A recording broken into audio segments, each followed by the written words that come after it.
TV Web Aqui Brasil, novo canal de jornalismo e opinião na internet.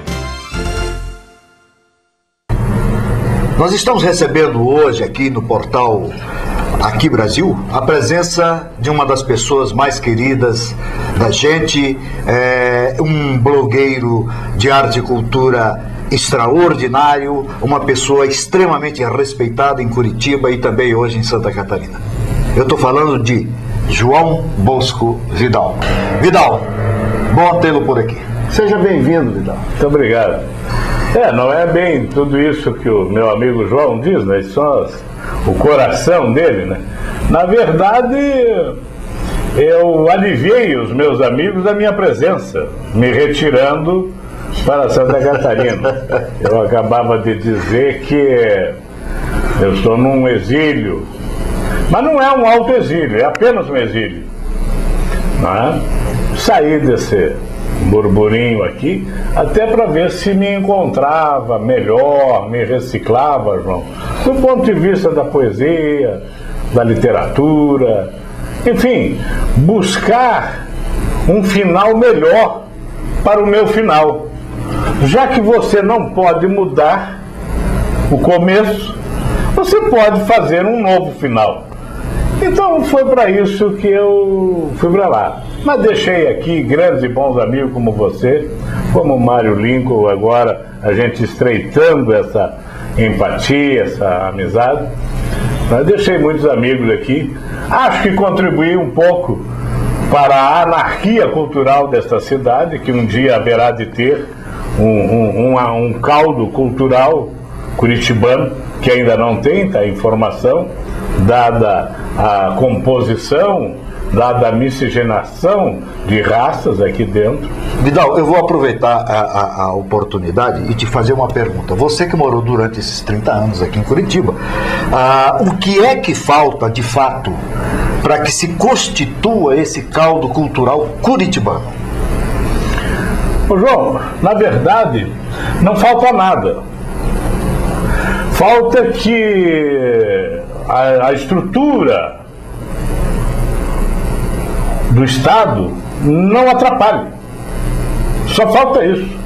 Não se meta a promover cultura, a fazer cultura. O Estado não faz cultura. O Estado não tem cultura para dar a ninguém. O Estado é o Estado, é administrador, é aquele paquiderme conhecido por nós.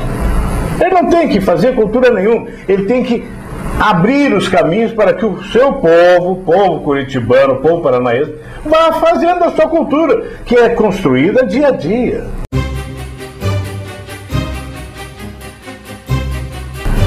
Como é que você vê a poesia hoje?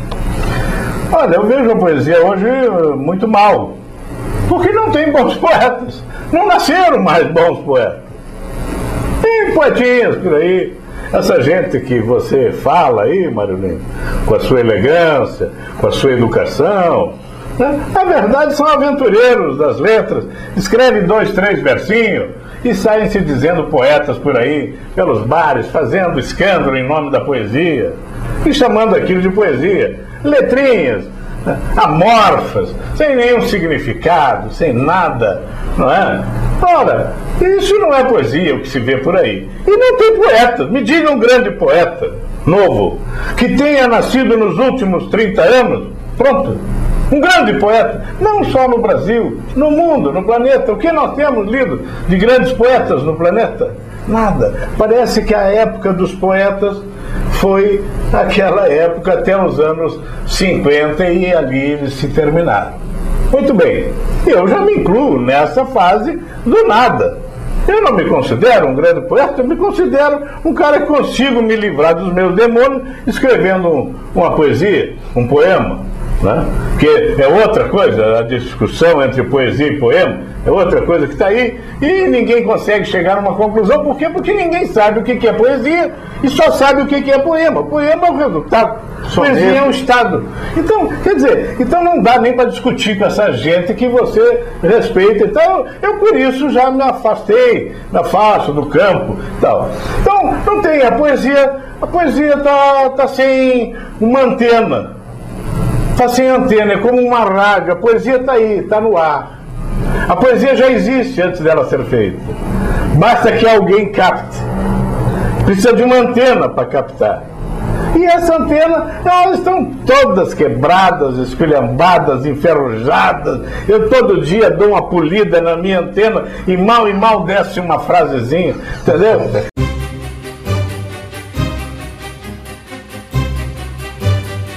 Do ponto de vista do conteúdo, que poeta nós teríamos hoje no Brasil que a gente pudesse admitir, pudesse dizer, esse realmente é referência nacional? Olha, eu não chego ao ponto de referência nacional, mas eu gosto do estilo dele, apesar de que ele sofre muita crítica. Mas o Alma Andrade, eu gosto do Alma Andrade. Ele é um poeta tido como elite, né, elitizado, arquiteto, tal, um desenhista mental que faz poesias, desenhos de poesias mentais. Então, eu gosto do Alma Andrade. Tem outros aí, tem alguns bons poetas, mas para dizer que é dos mais recentes, dos mais novos, é o Alma Andrade, que deve estar em torno aí de uns 40 anos. Porque todos os outros que ainda eu diria que seriam bons poetas, já estão para lá de 70. Então já é da turma de 50 do ano passado, do século passado, meu caro João. Mário. Olha, eu tenho lido muito ultimamente, mas eu tenho a grande diferença básica minha é quando eu leio um texto poético, me dá vontade de voltar a ele. Né? Quando eu leio aquele texto poético e não dá vontade de voltar, para mim aquilo não me chama. E eu produzi um vídeo simples com um poema do João Batista do Lago.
Como você considerou, como considero até agora, a eleição da primeira mulher no Brasil, presidente?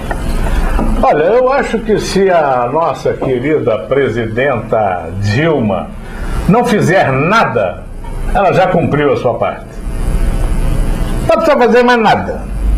O fato dela ter rompido a oligarquia, a elite brasileira, através do Lula, dando continuidade do Lula, rompeu, tirar o resíduo da elite, aí com um pensamento aguerrido ao império, ainda aquela burguesia de quinta classe que construiu o Império Brasileiro.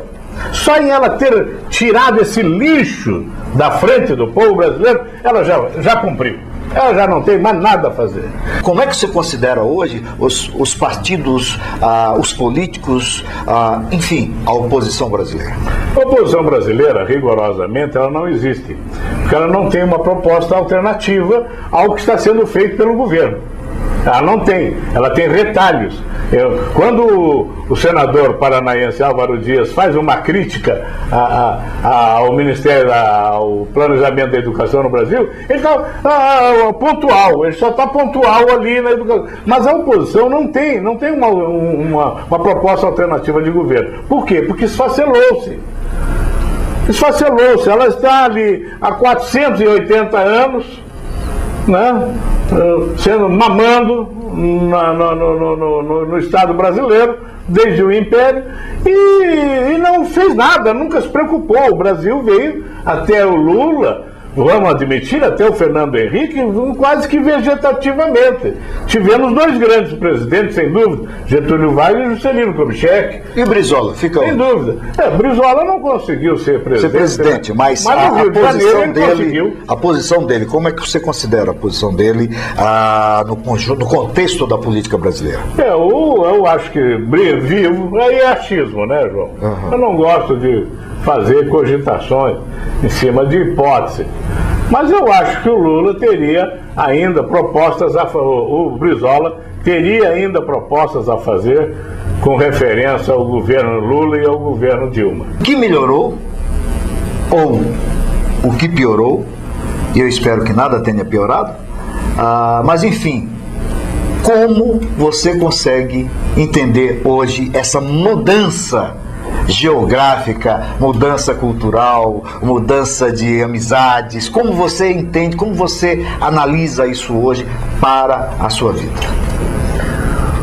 Olha, João, eu observei uma mudança, e até para deixar claro, eu não sou do PT, não sou do PCdoB, não sou do PCB, não sou do PSB, eu não sou do PMDB, eu não sou de nenhum filiado e não acompanho ideologicamente nenhum dos partidos atuais.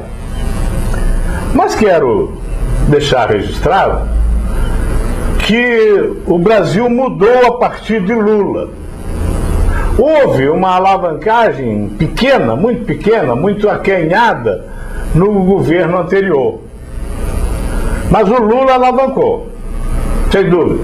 Eu vi você também acompanhou, todos nós que vimos, você também, que vimos o Brasil do século passado, e todos nós, com exceção dos nossos netos ou filhos, para os mais novos, que recém-nasceram nesse século, todos nascemos no século passado, mas quem acompanhou desde a Segunda Guerra Mundial até agora, viu a mudança do Brasil é clara como o dia, é clara como o sol. Isso me levou a mudar também.